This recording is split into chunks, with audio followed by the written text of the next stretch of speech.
आप सभी को मेरा श्री गौरी शंकर सीताराम राधे श्याम। श्री गौरी शंकर दरबार में मैं सुयश अग्रवाल आप सभी का स्वागत करता हूं। सभी को प्रणाम, नमस्कार और प्रेम भरे हृदय से वंदन। तो पिछली वीडियो का विषय बड़ा आनंदित था। मैं वीडियो आई बटन पर लगा दूंगा, आप देख लेना, बड़ा मज़ा आएगा। और संभवतः मैं बताना चाहूँ ये वीडियो बिल्कुल पिछली वीडियो से रिलेटेड है। यदि सिर्फ आप यही देखेंगे तो आधी सी समझ में आएगी, आधी सी नहीं आएगी। तो मेरी विनती है पहले वाली देखिए। तो मैं एक बार वैसे भी शॉर्ट में बता देता हूँ, जैसा कि हर वीडियो में बताता हूँ मैं पिछली का विषय। तो पिछली वीडियो में प्रसंग आया था कि उन नरसिंह मेहता जी का पुत्र जो होता है, जिनका नाम होता है श्यामल दास, उनकी सगाई तय हो जाती है गुजरात के बड़नगर में। बड़नगर नाम का शहर है, वहाँ पर मदन मेहता नाम का एक बड़ा व्यापारी होता है, जिनकी पुत्री का नाम होता है जूठी बाई, जिससे श्यामल दास जी की सगाई तय हो जाती है। अब देखिए हुआ क्या था। पिछली वीडियो का यदि आप सुनी होगी, सुनेंगे तभी पता चल पाएगा, मैं पहले ही कह रहा हूँ। इस वीडियो को मैं ज़्यादा तभी समझ में आएगी। तो हुआ क्या था, ये पिछली वीडियो में ही प्रसंग आया था, क्योंकि तो उसी की बात है कि जो सगाई तय होती है वो जूनागढ़ के जो नागर ब्राह्मण होते हैं उनके षड्यंत्र के द्वारा होती है। अब भगवान ने षड्यंत्र को ही लीला में बदल दिया, ये तो उनकी मर्जी है और भगवान की ही बात है। लेकिन भक्त के लिए ये भगवान की कृपा है, और संसारिकों के लिए तो एक तरीके से मान लो आग में घी डल गया। एक तो वो पहले ही जूनागढ़ के आसपास के वो नरसिंह राम जी से बात नहीं करते थे, घृणा करते थे। अब वो और सोचें कि ये मतलब हुआ क्या, ये तो हमारी चाल हम पे ही पड़ गई। बेसिकली हुआ क्या था कि सारंगधर जी ने मजाक के भाव में, मजाक उड़ाने के भाव में, घृणित भावों में, जो जून बड़नगर से पुरोहित जी आए थे जिनका नाम था दीक्षित जी, उनको नरसिंह मेहता जी का घर बता दिया था कि जाओ यहाँ पर आपको सुयोग्य वर मिल जाएगा। अब सारंगधर सोचे कि ऐसा भिकमंगों के बीच बैठने वाले का लड़का भला इतने बड़े व्यापारी के साथ कहाँ ब्याह जाएगा। उन्होंने ऐसे बता दिया कि जाओ जाओ जरा यहाँ ढूंढ लो, और यही सत्य बात हो जाती है। भगवान इत्तेफाक मान लो या भगवान की कृपा मान लो। अब दुनिया वाले तो इत्तेफाक बाई चांस मानेंगे, भक्त जो मानेगा वो भगवान की लीला मानेगा। तो वो भगवान की लीलावत क्या होता है कि दीक्षित जी को वही लड़का पसंद आ जाता है। उनकी सादगी, सच्चाई, ईश्वर भक्ति और गुणवत्ता को देख करके श्यामल दास की वो विवाह सगाई तय कर देते हैं। तो अब उस वीडियो से आगे का प्रसंग इस वीडियो में शुरू करते हैं, जिसका नाम है श्यामल दास का विवाह। पिछली वीडियो में सगाई होती है, इस वीडियो में हो रहा है विवाह। तो अब मैं इस वीडियो के प्रारंभ करने से पहले ही यह बता देता हूँ कि इसमें भी जैसा कि नरसी का भात दहेज जो वाली वीडियो जो थी, जो बहुत ही प्रसिद्ध है पूरे भारतवर्ष में, और नहीं तो कहीं कहीं मैंने सुना है विदेशों में भी ये कथा होती है, नरसी का भात वाली सुनाई जाती है। तो उसी प्रकार जैसा कि श्री भगवान ने भक्तराज की लाज उनकी पुत्री की बारी में बचाई थी, वैसे ही भगवान यहाँ पर भी आए थे। बोलिए श्री भक्त वत्सल भगवान की जय, श्री द्वारिकाधीश भगवान की जय। इनके विवाह में भी एक अड़चन आई थी, जैसा कि सभी जानते हैं, वही गरीबी वाली। भक्तराज कुछ काम धाम करते थे नहीं, अब विवाह कैसे हो इतना बड़ा, तो वो भी इतने बड़े व्यापारी के यहाँ। तो फिर वही बात है, भगवान को बुलाया जाता है, भक्तराज के द्वारा आवाहन करते हैं और भगवान आते हैं। लेकिन ये मेरे अनुसार मुझे लगता है इतनी ज़्यादा प्रसिद्ध नहीं है जितना कि नरसी का भात प्रसिद्ध है। नानी बाई का मायरा भी कहा जाता है कहीं कहीं गुजरात के क्षेत्रों में, मैंने सुना है। तो वो 3 दिन की अलग से स्पेशल कथा ही होती है, लेकिन वो जितना प्रसिद्ध है उतना प्रसिद्ध ये नहीं है। तो मैं चाहता हूँ इसका भी उतना ही महत्व है भाई, इस प्रसंग का भी, इस लीला का भी, जितना दहेज वाले प्रसंग का है। तो चलिए, इस प्रसंग से हट करके बातें बहुत हो गई, अब शुरू करते हैं। तो अब भाई देखो होता क्या है, जब उनका षड्यंत्र जूनागढ़ वालों का, सभी ब्राह्मणों का उन पे ही फैला, तो ये बात भी बड़े हवा के समान फैली कि भाई बड़नगर के मदन मेहता की पुत्री के साथ नरसिंह राम के पुत्र का संबंध हो गया है। अब इस बात को सुनकर नरसिंह राम जिसको द्वेष करते थे, उन्हें तो मानो जैसे आग में घी डल गया हो, जले पे नमक छिड़क दिया हो। जो पहले ही द्वेष करते थे, अब वो उनकी चाल और खुद उन पे भारी पड़ गई, तो अब तो और दुगना द्वेष हो गया। खुद ही समझो आप। तो अब जूनागढ़ के कुछ ब्राह्मणों ने इसी नीति के अनुसार नरसिंह राम के पुत्र के विवाह में अड़चने डालने की सोची, थोड़ा विघ्न डालना सोचा कि भैया थोड़ी इसको परेशानी देते हैं। उन्होंने क्या करा, सारंगधर को अपना मुखिया बनाया और एक पत्र मदन मेहता के नाम लिख करके ब्राह्मण के हाथ बड़नगर भेज दिया। जैसा मदन मेहता ने लेटर भेजा था सारंगधर के नाम, इन्होंने सोचा हम भी भेजते हैं। अब भाई मदन मेहता जी ने तो सही सही बातें लिख करके भेजी थी कि सुयोग्य वर ढूंढ लो, और अब इन्होंने तो उल जलूल अपना जो षड्यंत्र होता है वो दोबारा रचना शुरू कर दिया। अब दीक्षित जी के बड़नगर जाने के बाद उसे वहाँ तो भैया तैयारियां शुरू कर दी गई थी, मकान की सजावट हो रही थी, बारात ठहरने के लिए जगह बनाई जा रही थी, भोजन सबका प्रबंध किया जा रहा था, गाजे बाजे ये सब का प्रबंध हो रहा था। राज्य के बड़े बड़े श्रीमंत, नगर के रईस और सगे संबंधी सभी को निमंत्रण दिया जा रहा था। भाई शादी का निमंत्रण दिया गया था और वहाँ सगाई हो चुकी है, तो तैयारियां तो होंगी। इकलौती पुत्री का विवाह है उनका, भैया को तो खूब सज धज के उस पूरे विचार से सारा प्रबंध बड़ी सतर्कता के साथ किया जा रहा था। इसी बीच क्या होता है, जूनागढ़ का ब्राह्मण बड़नगर आता है और उसने मदन मेहता को ले जाकर के वो पत्र दे देता है। अब पत्र में क्या लिखा था वो ध्यान से सुनो आप। प्यारे मदन राय जी, आपकी इकलौती पुत्री का संबंध जोड़ने के लिए आपके पुरोहित दीक्षित जी जूनागढ़ आए थे। जैसा कि आपको भी पता ही होगा, आपने ही भेजे थे। तो जूनागढ़ में हमारे लगभग 700 घर हैं, परंतु उन्होंने किसी भी योग्य घर में संबंध न देख करके एक बहुत ही निर्धन और जिसे हम अपनी नागर जाति में भी नहीं मानते एक ऐसे आदमी के पुत्र के साथ कर दिया है। तो हम आपको सूचित करते हैं कि घर बिल्कुल आपके योग्य नहीं है। वो घर घर भीख मांगता है, भिखमंगों के साथ ही रहता है, जोगी वैरागियों का संग करता है, कोई काम धाम करता नहीं है, आमदनी कुछ है नहीं। तो ऐसी जगह आप अपनी पुत्री का विवाह करेंगे क्या? आप उस संबंध को तोड़ करके किसी दूसरी जगह वर की खोज करें।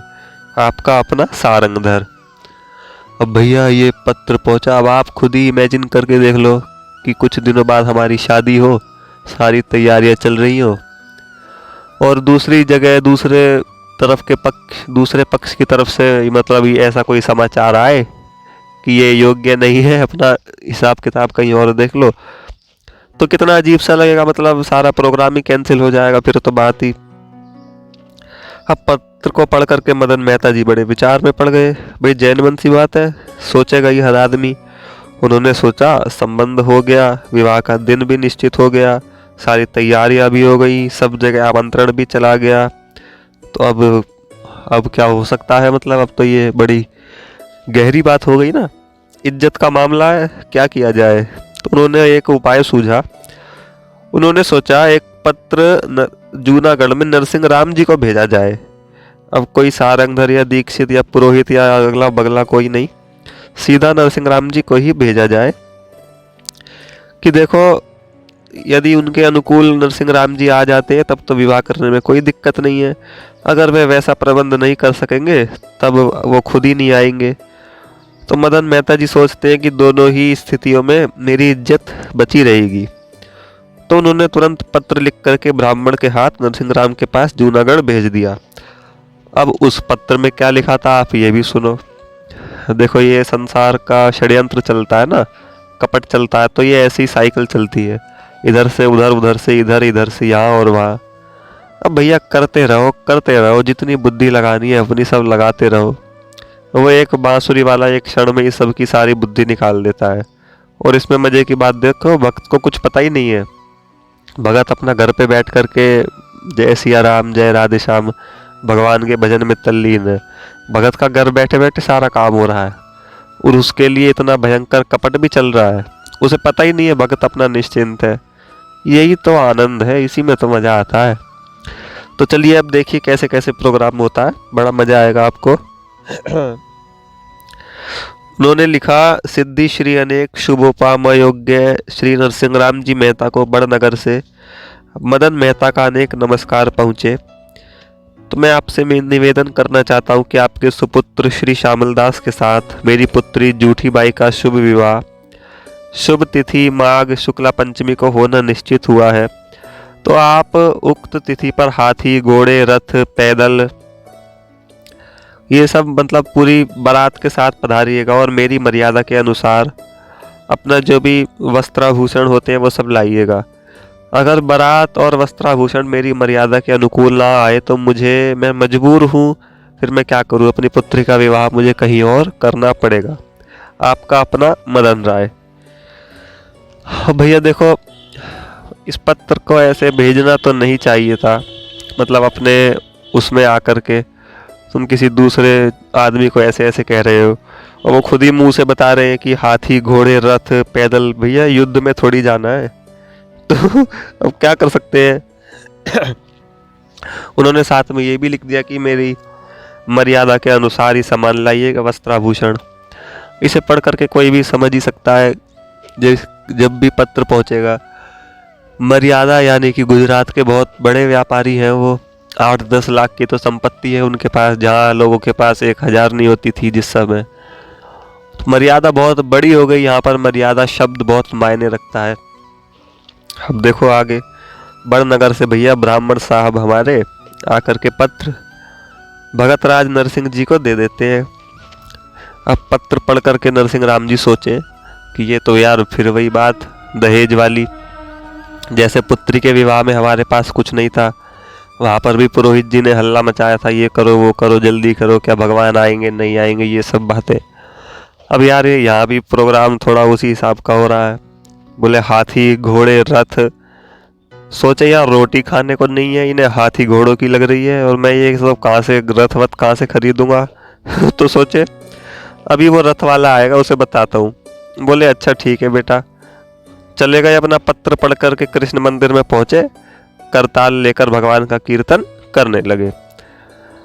तो जैसा कि आप सभी को पता होगा, करताल स्वयं भगवान के द्वारा दी गई है। उन्होंने करताल के साथ यह भी कहा था कि जब भी इसके द्वारा कीर्तन करोगे मैं प्रकट हो जाऊंगा।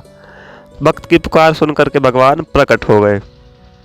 बोलिए श्री राधा कृष्ण भगवान की जय, श्री भक्त वत्सल भगवान की जय।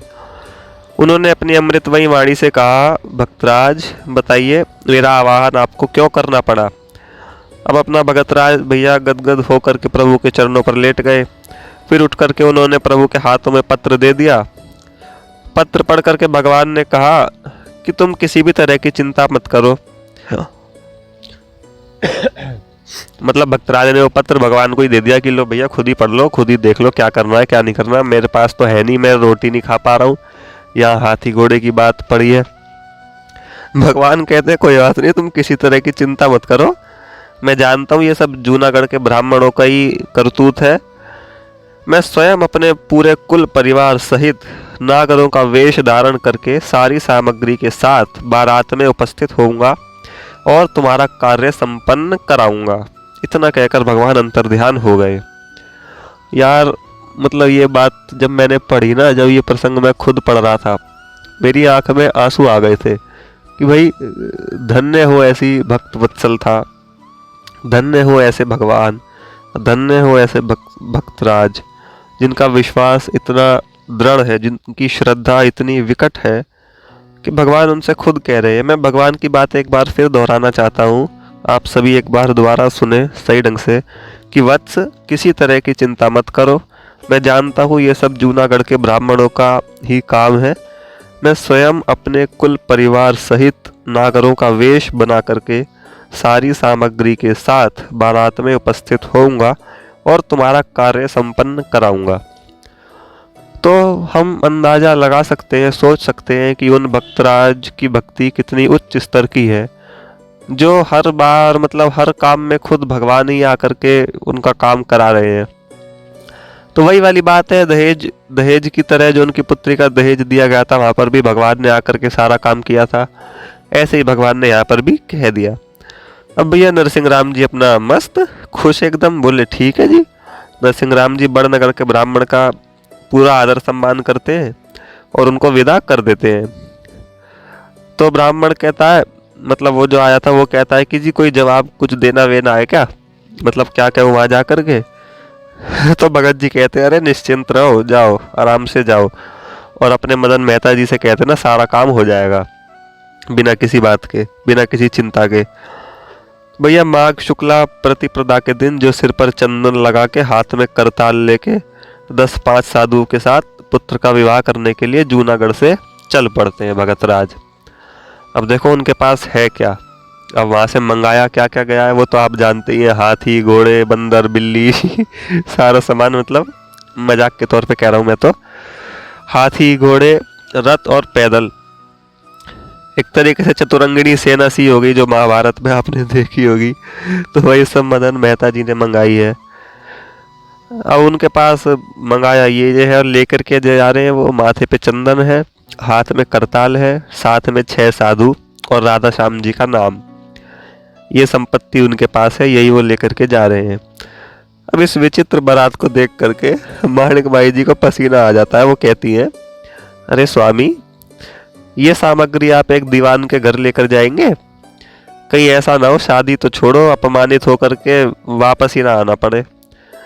मेहता जी अपना सरल ढंग से उत्तर दे देते हैं कि तुम बहुत बेचैन हो जाती हो यार हर बात में, जब मैंने तुम्हें पहले ही बताई थी, तुमने पहले साक्षात चमत्कार भी देखा है भगवान का। कहते हैं जब मैंने मान लिया कि मेरा पुत्र ही नहीं है, वो भगवान का है, भगवान जाने, तो ये जिसका पुत्र है वही प्रबंध करेगा, अपने आप करता रहेगा, मेरे को नहीं पता, मेरे पास यही है, मैं लेके जा रहा हूँ। भाई वो करे भी क्या जब उन पे है ही एक करताल है, भगवान का नाम है, और अपना जो भगवान ने चंदन दिया था वो उनके पास चंदन लगाते हैं, चंदन का टीका लगाते हैं। अब जूनागढ़ के ब्राह्मणों ने देखा कि भैया ओहो बड़ी अनोखी बारात है, और हंसी के मारे वो अपना लेटे जाएं। उन्होंने सोचा चलो अपना काम तो बन गया, अपना सही काम हो गया, पत्र ने हमारे काम कर दिया। अब नरसिंह राम और उसके इन 5 भिखमंगों को दीक्षित जी और वहाँ के वो मदन मेहता जो अपने आप को बड़े व्यापारी समझ रहे हैं, वो इनकी सारी हेकड़ी निकाल देंगे और इन्हें मार पीट के अपना अपमानित करके भेज देंगे। वैसे देखो इस भिखमंगे की हिम्मत, ये अरे गहरे इन भिखारियों की टोली बना करके चलाए दीवान की बेटी को ब्याहने। अब इस बार इसकी सारी पोल खुलेगी। बड़नगर में जब लोग लंगोटी और करताल छीन करके इसकी पूजा करेंगे, तब ये सदा के लिए कीर्तन भूल जाएगा और हम लोग भी सुख की नींद सोएंगे। वो ऐसे ऐसे मतलब पूरे निंदा भरे शब्द इतने कटु कटु भगवान के भजन पर बोल देते हैं। अब नरसिंह राम जी बेचारे सुन करके चुप बिल्कुल। अब वो चुप ही रहेंगे, उन्हें तो पता ही है कि अभी कौन आने वाला है, साक्षात त्रिलोकाधिपति भगवान इनकी बारात में शामिल होंगे। देखो कितना आनंदित प्रसंग है और दुनिया कैसे कैसे कह रही है। भक्तराज वहां पर चुप होना ही उचित समझते हैं कि जवाब देने से क्या फायदा, उन्हें काहे की चिंता, वो तो बस अपना कीर्तन करते हुए चले जा रहे थे। अब भगवान की मायावती लीला अपना खेल खेलना शुरू करती है। कुछ दूर जाने के बाद वो देखते हैं कि एक बहुत बड़ी बारात अपना डेरा तंबू डाले पड़ी है। भैया भक्तराज दूर से देखकर ही समझ जाते हैं मेरे सरकार आ गए, मेरे भगवान आ गए, मेरी लाज की रक्षा उन्होंने कर ली। बोलिए श्री भक्त वत्सल भगवान की जय। और अब भैया सिर्फ ये बात नरसिंह राम जी को पता है कि ये स्वयं साक्षात भगवान है, जो आसपास उनके वो 5-6 और साधु सत्संगी चल रहे हैं उनको नहीं पता। अब पास जाकर के वो स्वयं भगवान को ग्रस्त रूप में देखते हैं, भक्तिपूर्वक प्रणाम करते हैं। भक्तराज अपने प्रेम भरे स्वर में कहते हैं भगवान आप मेरे लिए इतना संसारिक रूप धारण करेंगे और मेरा कार्य संपन्न कराएंगे, इसकी मैं कल्पना भी नहीं कर सकता था कि आप ऐसे ऐसे भी करते हैं। भगवान कहते हैं वत्स इसमें आश्चर्य की कोई बात नहीं है, मैं तो सदा भक्तों के ही अधीन रहता हूँ, जो मुझे जिस भाव से भजे उसी के अनुरूप स्वरूप धारण कर लेता हूँ। गोपियों के भावना के अनुसार मैंने रास किया, भक्त प्रहलाद की भावना के अनुसार नरसिंह बन गया, जो जैसा करे वो वैसा उसके हिसाब से मैं बन जाता हूँ। वही वाली बात है, जिसकी रही भावना जैसी प्रभु मूरत देखी तिन तैसी। तो अब वो जो 5-6 साधु सत्संगी हैं वो पूछे भगत जी से कि भैया ये कौन है, ये कौन है, क्या ये हमारी बारात के हैं, क्या ये कौन है। भक्तराज जी ने ये तो बताया नहीं कि स्वयं भगवान ही है। भगवान ने भी इशारा कर दिया कि ऐसे मत बताओ। अब नरसिंह राम जी ने कहा कि हाँ, ये हमारे दूर के थोड़े मित्र हैं, हमारे साथ ही चलेंगे। और जो उन्होंने बारात देखी उनके साथ, उनके मित्र के साथ, यानी स्वयं श्री भगवान के साथ, वो भैया जैसे महाभारत के युद्ध में वो चतुरंगिणी सेना साथ चलती थी ना कौरवों की तरफ से, हाथी पे सवार, घोड़े पे सवार और रथ वाहक और पैदल पता नहीं कितने यात्री, सब भगवान के दूत, सब भगवान के अनुचर और उनके मित्र बनकर के स्वयं श्री भगवान।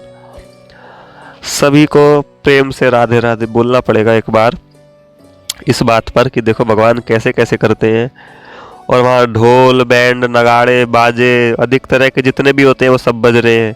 कितनी गाड़ियों पर डेरे, तंबू, सजावट के सामान और माला वाला जो भी होता है सारा सामान। अब आप स्वयं सोच सकते हैं, स्वयं भगवान श्री त्रिलोकाधिपति की बारात थी वो, उसमें कमी किस चीज़ की रह सकती थी। तो बारात अपना निश्चित समय पर बड़नगर पहुंच जाती है और एक स्थान पे आकर के ठहर जाती है। अब बारात का ठाठ देखकर सब लोग यही कहते थे मानो कोई चक्रवर्ती सम्राट अपने पुत्र का विवाह करने आया हो। अब भाई चक्रवर्ती तो छोड़ो, भगवान तो तीनों लोकों के सम्राट हैं, तो उनके साथ जो चलेगा उसकी दशा कैसी होगी वो आप समझ सकते हैं। इधर मदन मेहता ने देखा कि अपनी हैसियत के अनुसार विवाह की खूब तैयारी कर रखी थी। दूर दूर के सगे संबंधी, मित्र, श्रीमंत और जो भी होते हैं मतलब आसपास के, उनको सबको विवाह में सम्मिलित होने के लिए आए हुए थे। बारात का आगमन सुनकर के सब लोगों के साथ स्वागत करने के लिए स्थान पर आए। अब उस बारात की अपूर्व शोभा को देख करके सभी लोग चकित रह गए। उन्होंने सोचा यार ये ऐसी बारात तो कोई राजा भी नहीं ला सकता। जो मनुष्य मेरा ब्याह करने आया है वह कोई साधारण आदमी नहीं है। मदन मेहता जी ये बात भांप गए कि नहीं, ये कोई साधारण आदमी नहीं हो सकता। इनका नाम भले ही साधारण सा नरसिंह राम मेहता हो, कोई धन नहीं हो, कोई खाने को चाहे रोटी तक नहीं हो, बहुत ही ज़्यादा निर्धनता हो, लेकिन ये कोई साधारण मनुष्य नहीं है। फिर वो सोचते हैं मैंने बड़ी भूल करी जो इनको ऐसा पत्र भेजा। इस बारात का भोजन आदि से सत्कार करना तो दूर रहा, मैं तो इन्हें जल भी नहीं पिला सकता। ये देखो, ये होती है यार भगवान की लीला कि जो संसार मतलब पहले भक्त को अपने से छोटा समझता है, खूब उसकी निंदा करता है, सुनाता है, कहता है, सताता है। खैर मदन मेहता जी ने ऐसा कुछ किया नहीं था, सिर्फ एक पत्र ही भेजा था। मैं तो नॉर्मल बात कह रहा हूँ। उस पत्र का जवाब भगवान ने देखो अपनी तरफ से कैसे दिया। जो कह रहा था कि तुम अपनी हैसियत के अनुसार, मेरी मर्यादा के अनुसार उचित वस्त्राभूषण सामान लेकर आना, अब वो कह रहा है कि इसकी हैसियत तो इतनी है भाई साहब कि मैं पानी भी नहीं पिला सकता। तो सोचो यार, मतलब क्या ही सोचोगे, कितना कमाल बात है ये। तो ऐसे सोचते सोचते वो शीघ्रता से नरसिंह मेहता जी से मिलने के लिए आगे बढ़े और भगवान कृष्ण के डेरे के सामने आए तो उन्होंने अनुमान किया कि यही मेरे समधी का डेरा हो सकता है। उन्होंने पहरेदार से खबर भेजी कि मदन राय मिलने के लिए आए हैं। आज्ञा लेकर पहरेदार उन्हें अंदर ले गया। उन्होंने भगवान को प्रणाम करते हुए कहा, नरसिंह राम जी आपको मैं प्रणाम करता हूँ। अब मतलब वो थोड़ी जानते हैं कि ये भगवान है, वो तो सोचे कि ये नरसिंह राम जी ही हैं। भगवान भी हंसते हुए कह देते हैं कि नहीं मदन राय जी, मैं तो उनका एक मित्र हूँ, चलिए मैं आपको नरसिंह राम के पास ले चलता हूँ। भगवान उन्हें साथ लेकर के भक्तराज के पास आए तो भक्तराज थोड़ी दूर पर बैठे हुए थे। भगवान अपनी अलग बारात लेकर के अलग बैठे हुए थे। भक्तराज अत्यंत साधारण वेश में कुछ भक्तों के साथ बैठे हुए, वही अपना काम, एक ही काम है भैया, एक ही काम, बस राम का नाम, हरि कीर्तन कर रहे थे। वो भजन में इतने मगन थे कि उन्हें बाहरी जगत का कुछ भी ध्यान नहीं था। और जैसा कि प्रायः होता ही है, भक्तराज का भजन इतना तल्लीन होता है कि उन्हें कुछ पता ही नहीं रहता। तो उनकी इस स्थिति और इतने ऐश्वर्य के बीच भी सादगी को देख करके मदन मेहता का सारा घमंड निकल गया, सारी हेकड़ी निकल गई। अब देखो एक बात और मैं बताना चाहूँ, जब बारात की शुरुआत हुई थी, मतलब जब नरसिंह मेहता जी अपने घर से निकल रहे थे, तो उनके आसपास के लोगों ने कहा था कि इनकी सारी हेकड़ी निकाल देंगे वो बड़नगर वाले मदन मेहता, जो ये अपना एक करताल लेकर के और लंगोटी पहन करके चले हैं। और अब जब बारात पहुंच चुकी है, अब स्थिति बिल्कुल उलट है। अब बात यह है कि वो मदन मेहता खुद कह रहा है कि मेरी तो सारी हेकड़ी निकल गई। यही होता है, भगवान की लीला का कुछ पता नहीं होता। वो सोचते हैं मदन मेहता जी कि चलो भैया, इतने अच्छे सत्पुरुष संबंधी बन गए हमारा बहुत अच्छा भाग्य है। तो भगवान ने भक्तराज से कहा कि मदन राय जी मिलने आए हैं। तो दोनों समधियों ने अपना एक दूसरे को अभिवादन किया और प्रेम पूर्वक प्रणाम नमस्कार जो भी करते होंगे आसपास अपने खुद ही कर रहा। कुशल समाचार होने के बाद भैया मदन मेहता ने अपनी धृष्टता के लिए क्षमा मांगी और कहा, भक्तराज आपके साथ संबंध होने के कारण आज मैं धन्य हो गया। तो मेहता जी कहते हैं सब प्रभु की कृपा का ही परिणाम है, जो भी है सही है। अब उनकी धृष्टता कौन सी धृष्टता वो बताते हैं, जो उन्होंने अभिमान से भर करके पत्र भेजा था नरसिंह मेहता जी को उस बात के लिए। मदन मेहता ने भगवान के साथ नरसिंह राम का यथाशक्ति आतिथ्य सत्कार किया और विधि पूर्वक वर पूजन करके अपनी कन्या का दान कर दिया। बड़े समारोह के साथ विवाह कार्य संपन्न हुआ। मदन मेहता ने वस्त्र अलंकार रत्न आदि बहुमूल्य वस्तुएं दहेज में देकर के पुत्री को विदा कर दिया। इस प्रकार श्री प्रणतपाल भगवान द्वारिकाधीश भक्त पुत्र श्यामलदास का विवाह कार्य संपन्न करके सकुटुंब अंतर्ध्यान हो गए। बोलिए श्री सीताराम राधेश्याम भगवान की जय। श्री गौरी शंकर भगवान की जय। श्री शरणागत भक्त वत्सल भगवान की जय। तो जैसे मैंने पिछली वीडियो के अंत में थोड़ा सा कुछ सार संक्षिप्त बताया था, उसी अनुसार मैं कुछ इसके बारे में भी बताना चाहता हूँ। मतलब बताना क्या चाहता हूँ आपको भी पता ही होगा। देखो वही बात है घुमा फिरा कर कि श्रद्धा और विश्वास की बात है। भगवान पर अडिग हो तो फिर क्या नहीं हो सकता, भगवान खुद सारा काम करते हैं।